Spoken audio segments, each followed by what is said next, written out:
As many of you know, Microsoft and Xbox are fighting aggressively to acquire Activision Blizzard. And for the most part, it's been going smoothly, but there are two major hitches.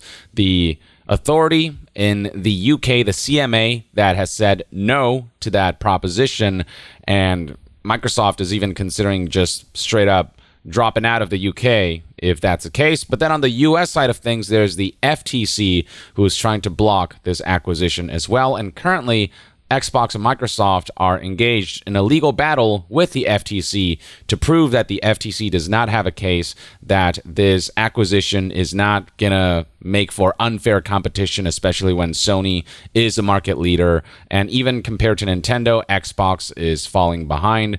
They're in third place, if you will, between these three. And so there's been a lot of interesting information coming out, a lot of interesting revelations that I'd like to talk about in this video. Now, I'm not going to cover every single little thing in this video, but if you want to keep track of the case yourself, I'd recommend this Verge article called FTC v. Microsoft, all the news from the big Xbox courtroom battle, where it talks about how Microsoft is heading to court on June 22nd to face the Federal Trade Commission in a 5-day case that will determine the future of its $68.7 billion proposed acquisition of Activision Blizzard. And there are bullet points and hour-by-hour updates of everything that has been discussed in court.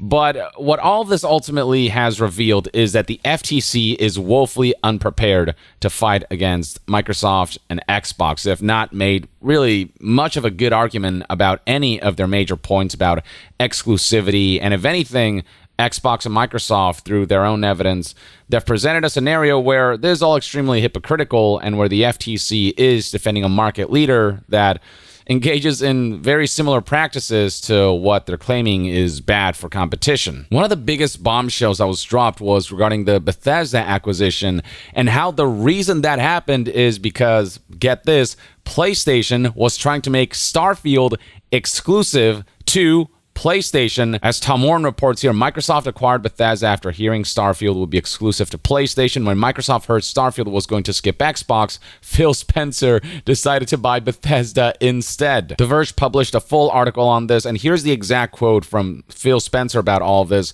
When we acquired ZeniMax, one of the impetus for that is that Sony had done a deal for Deathloop and Ghostwire to pay Bethesda to not ship those games on Xbox. So the discussion about Starfield, when we heard that Starfield was potentially also going to end up skipping Xbox, we can't be in a position as a third place console where we fall further behind on our content ownership, so we've had to secure content to remain viable in the business. One of the concerns that the FTC raises to try to block the Xbox Activision Blizzard acquisition, the Microsoft acquisition of Activision Blizzard, is that they're trying to make games like Starfield, these major IPs, exclusive to the platform, and yet here's a revelation that PlayStation tried to do exactly that, and all Microsoft did was essentially counteract that by making this expensive purchase of ZeniMax, under which resides Bethesda and IPs like Starfield, to prevent Sony from engaging in such further practices, because Sony and PlayStation continuously try to block off games from coming out to Xbox by essentially just throwing money at publishers to say, hey, here's a couple, 100 million, whatever. Don't launch your games on Xbox. Keep it exclusive to PlayStation either permanently or exclusively for a time. And that's the route that Sony has taken. That's the way they've been competing against Xbox and preventing Xbox from gaining market dominance. It's the very thing that the FTC says Xbox will do, and it's bad for competition. PlayStation has been doing it with major IPs like Starfield behind the scenes. And I mean, if you look at more recent releases like Final Fantasy 16, guess what? That's exclusive to PlayStation 5, and Final Fantasy just hasn't been able to make much headway into Xbox because PlayStation continues to pay Square Enix to ensure that those games don't see the light of day on Xbox. And look, I know some will argue that there's a major difference between acquiring an entire company like Activision Blizzard and having full autonomy over those companies versus paying a third-party company to make their games exclusive on a temporary basis or whatever. But what Sony is doing is just taking a cheaper route towards trying to prevent the competition from gaining market dominance, whereas Xbox just kind of went with the nuclear option after learning that Sony tried to block off Starfield from coming out on Xbox. While Sony isn't making acquisitions on the level of an almost $70 billion purchase like Microsoft is doing, they are spending money in cheaper form to make deals that prevent those games from coming out on Xbox.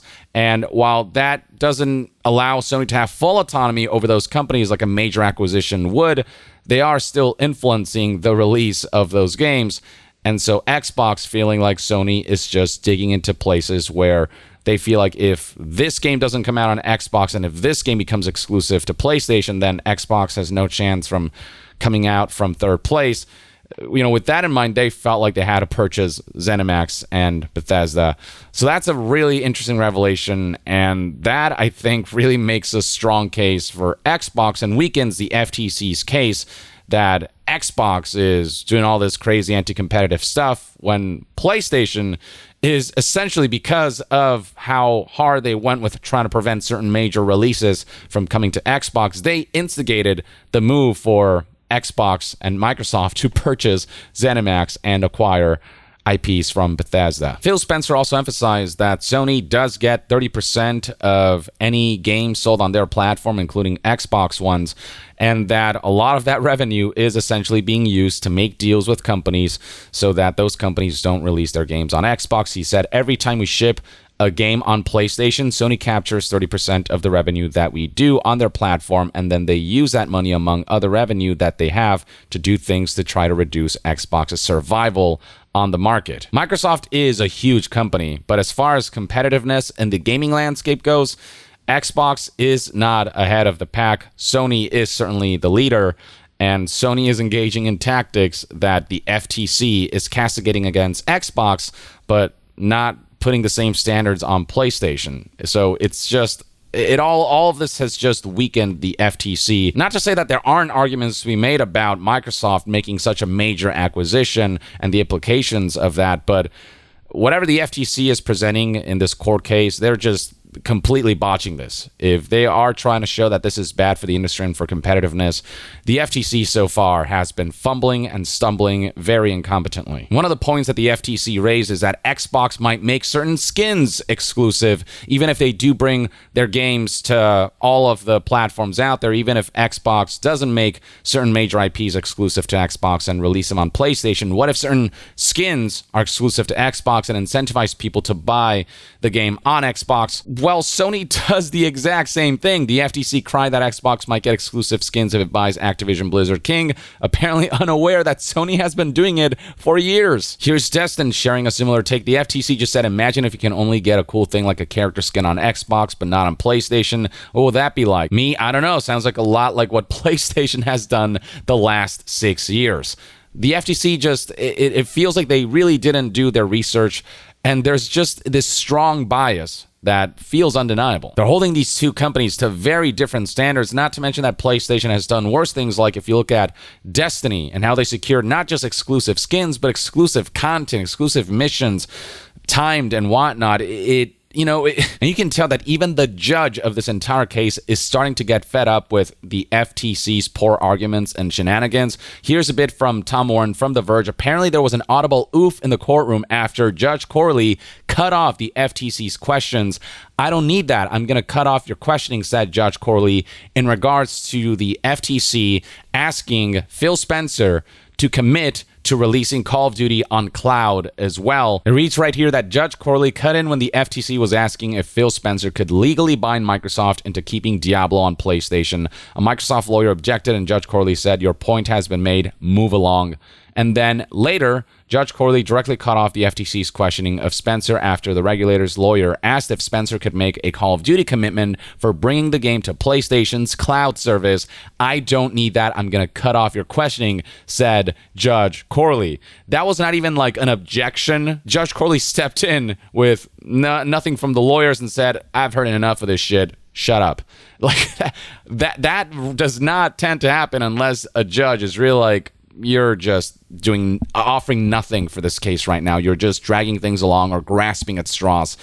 That's where the FTC is at 2 days into this 5-day-long court case. This is interpreted by many as Judge Corley just being tired of the FTC's unreasonableness and stupidities. The FTC's case further falls apart with a revelation that Microsoft provided during the opening of the hearing between them and the FTC. One that essentially proves that Jim Ryan, PlayStation's CEO, knew that this whole ordeal, this whole acquisition of Microsoft buying out Activision Blizzard was not about exclusivity at all. Microsoft's lawyer Beth Wilkinson dropped a bombshell email from Sony's PlayStation chief Jim Ryan during her opening statement. Sony's PlayStation chief didn't really think Call of Duty would go exclusive to Xbox and that PlayStation would be fine.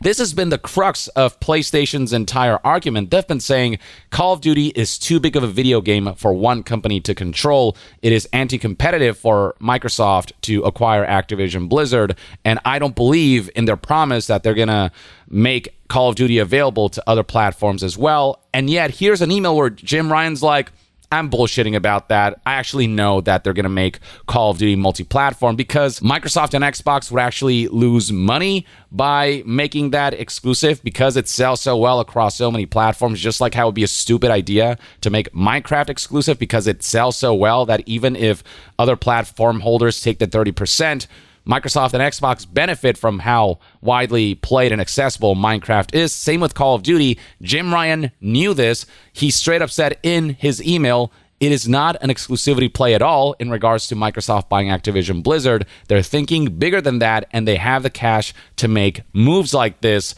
So this is straight up an admission from Jim Ryan that he's been making a false argument to rile up the public. It's never been for him about protecting the gamers and whatnot. It is just corporate maneuvering on his part. We have some good stuff cooking, said Jim Ryan in his email referring to the Bungie acquisition. I'm not complacent, and I'd rather this hadn't happened, but we'll be okay. We'll be more than okay. Jim Ryan straight up admits that if Microsoft acquires Activision Blizzard, it would suck, but it's not the end of the world. Whereas publicly, Jim Ryan's been saying, you guys, this would be the end of the world. Call of Duty is such a big part of the PlayStation business with how much money we make from this. And if they cut us off from Call of Duty, then that would be anti-competitive, yada, yada, yada. All of that falls apart by Jim Ryan's own admission. And Microsoft putting out this email, they told the court that Sony has known all along will stand by our promise of making Call of Duty multi-platform, and that PlayStation has been lobbying against the deal to protect its dominant position in the market. And in turn, Microsoft is making the argument that the ones being anti-competitive right now is the FTC by protecting this market leader. Microsoft made it a point to highlight, just full-on admitted that they are in last place in the so-called console wars.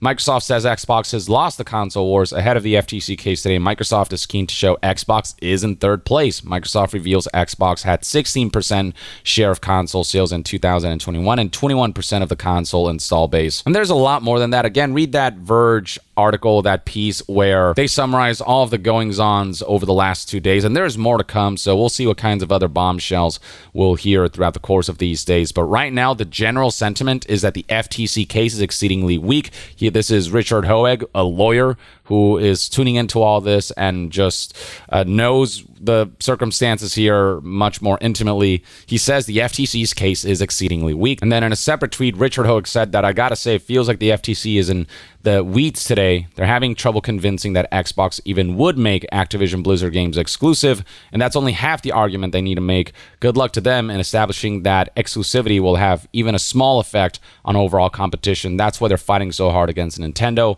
Honestly, I thought the FTC would be more prepared than this. These weaknesses were apparent for months, and they don't appear to have any strategies regarding them at all.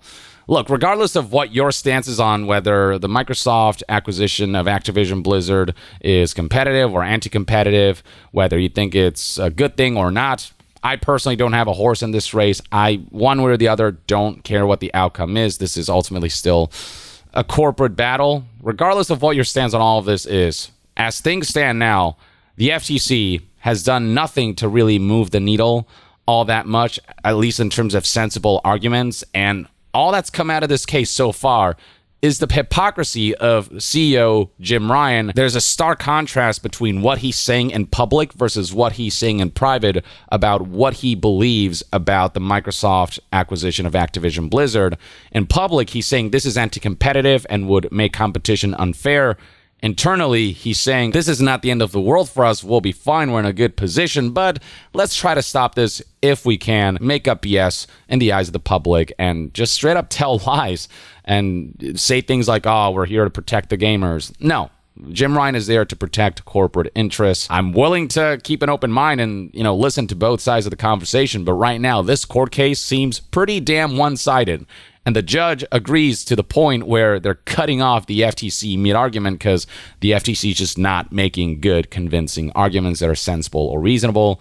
So that's kind of where things currently sit. There's a lot riding on this court case because the FTC filed this injunction against Microsoft. If Microsoft doesn't overcome that and doesn't close this whole thing by July 18th, Microsoft has until July 18th to try and close its proposed acquisition. Otherwise, it has to pay $3 billion in breakup fees to Activision Blizzard or renegotiate new terms. That's a lot of money. Those are a lot of hurdles to overcome if this doesn't close by July 18th. So Microsoft's attorney made it very clear that preliminary injunction case determines the fate of the merger. If we can't close by July 18th, nobody could withstand that. We certainly can't. How this particular court proceeding goes could completely terminate this merger, or it could allow it to have extra legs and for Microsoft to continue fighting for this.